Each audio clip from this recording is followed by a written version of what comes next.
बिस्मिल्लाहिर्रहमानिर्रहीम नहमदुहु व नसल्ली अला रसूलिल करीम।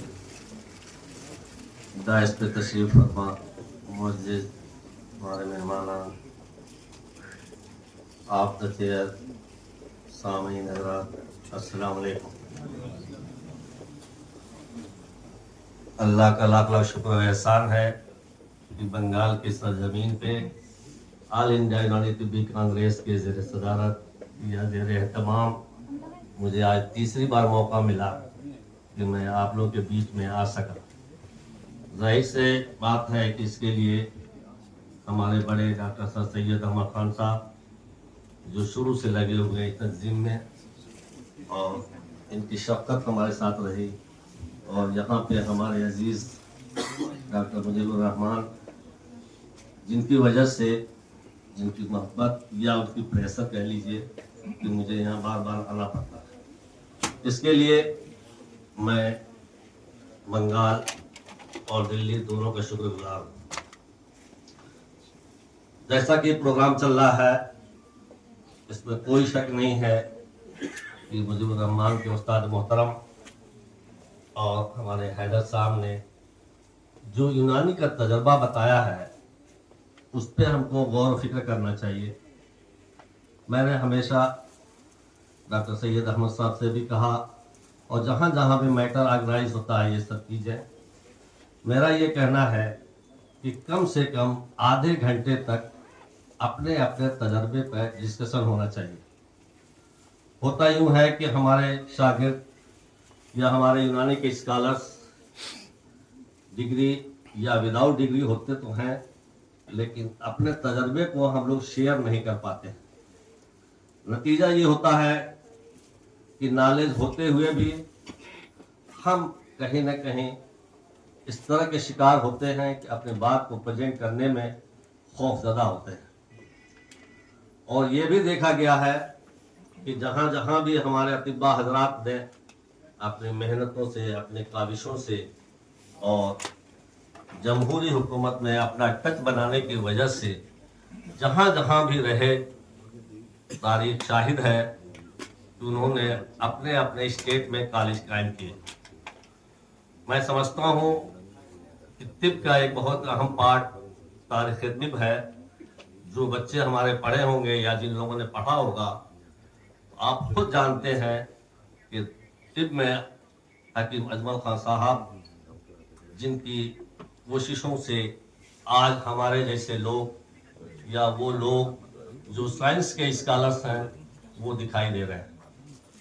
आज जब हिंदुस्तान में अंग्रेज आए और अपनी संस्कृति को, अपने सिस्टम को, चाहे वो एकेडमिक हुआ, चाहे लिबास हुआ, चाहे रहन सहन का हुआ, उनका असर बढ़ने लगा, उन्होंने यही कहा कि हिंदुस्तान के अंदर जो आयुर्वेदिक और यूनानी सिस्टम है ये नॉन साइंटिफिक है। जिसकी वजह से उन्होंने एक तंजीम बनाई और उस तंजीम के तहत कोशिश की, और जो हमारे कॉलेजेस एक मदरसे की शक्ल में अपने अपने घरों में चला करते थे, ये तय हुआ कि इनको एक मदरसे की शक्ल में स्कूल, मदरसे की शक्ल दिया जाए, एक स्कूल वाली कैफियत बनाई जाए।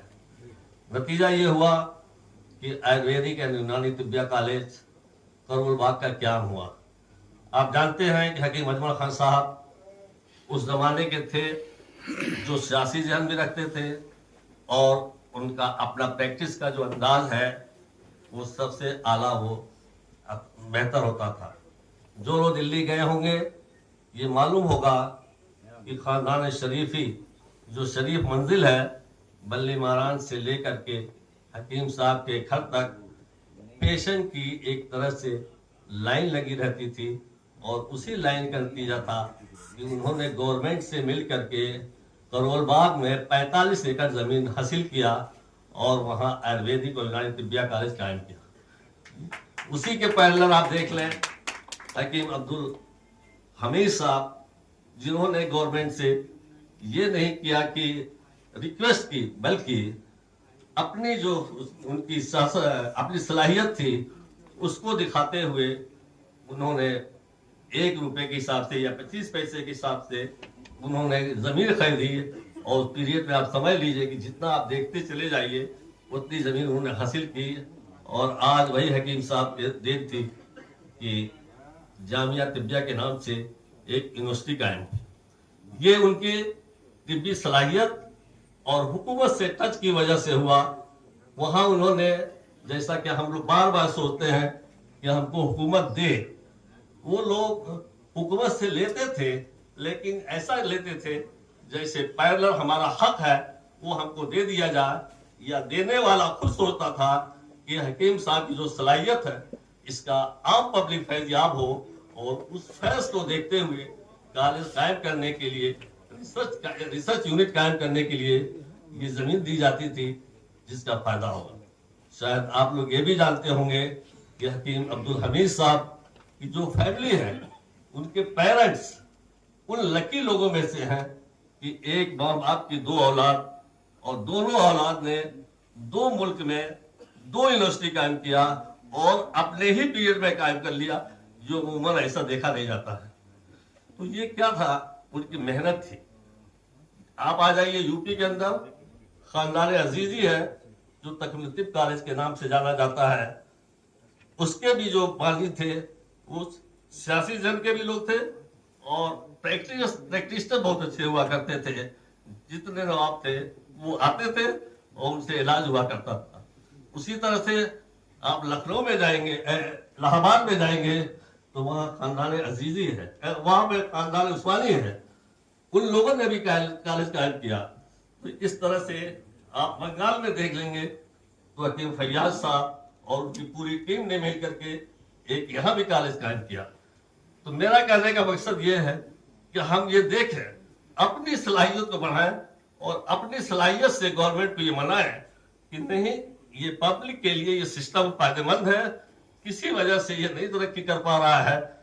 अगर इसको हम सपोर्ट करेंगे तो ये सिस्टम खुद ब खुद आगे बढ़ जाएगा, जो हमें थोड़ा सा इसको सपोर्ट मिल जाए। ये हमें इस लेवल पे जब मेहनत करेंगे तब हमें फायदा होगा। दूसरे, सर ने जैसा बताया कि ट्राई एंड ट्राई अगेन, हमें अपने लेवल पे पूरी कोशिश ऐसे करना चाहिए जैसे हम अपने सर्विस के लिए करते हैं, अपने एडमिशन के लिए करते हैं। जहां जहां हमें उम्मीद होती है हम बार बार जाते हैं, जहां जहां सर्विस के लिए होता है हम बार बार जाते हैं, लेकिन जहां तिब का मसला आता है तो शायद हम 1-2 बार जा करके नर्वस हो जाते हैं कि शायद वो हमारा काम नहीं करेंगे। तो हमें चाहिए कि मुस्तकिल लगे रहे, ट्राई एंड ट्राई अगेन। और ऐसा नहीं है कि आप कोशिश करेंगे तो ये ऐसा नहीं होगा। इसके लिए मैं आपको बता दूं कि यूपी ऐसा स्टेट है जो बेहतरीन एग्जाम्पल है। जहां 2 कॉलेज हुआ करते थे गवर्नमेंट के, आज वहां एक बरेली में कॉलेज 129.5 करोड़ की 129.5 करोड़ के पैसे से बन रहा है। आप अंदाजा लगा सकते हैं कि पूरे हिंदुस्तान में 129.5 करोड़ जो है, ना आयुर्वेदिक कॉलेज बना है, ना यूनानी बना है, ना होम्योपैथिक बना है। पूरे हिंदुस्तान में वाहिद कॉलेज है जो गवर्नमेंट के पैसे से अपनी सरजमीन पर बन रहा है। इसी तरह से एक और कॉलेज है जिसकी जमीन अलाट हो चुकी है। चौथा एक कॉलेज और है जो हमारे मिनिस्टर साहब खुद अपने डिस्ट्रिक्ट में बनवाने जा रहे हैं।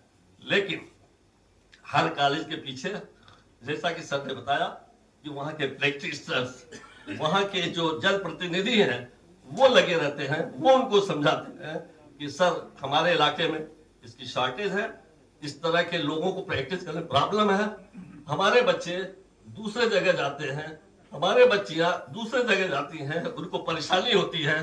तो सर अगर कॉलेज हमारे जिले में हो जाए, हमारे कस्बे में हो जाए, हमारे स्टेट में हो जाए, तो हमारे बच्चे जो हैं वो यहीं पढ़ेंगे। एक एग्जाम्पल मैं आपको देना चाहता हूं कि मद्रास में गया सीसीआई की एक मीटिंग में, वहां गवर्नमेंट कॉलेज के प्रिंसिपल ने अपने सेक्रेटरी साहब के सामने कहा कि सर हमारे बच्चे यूपी, दिल्ली, दूसरी जगह पीजी करने जाते हैं और हमारी बच्चियां जाती हैं, बहुत अफसोस है। जब पूरी बात उन्होंने सुनी, उन्होंने कहा भाई ये बात अच्छी नहीं है, हमारे बच्चे यहीं पे पीजी करेंगे। और वहां के प्रिंसिपल ने कहा कि जो जो चीजें इंफ्रास्ट्रक्चर में कमी है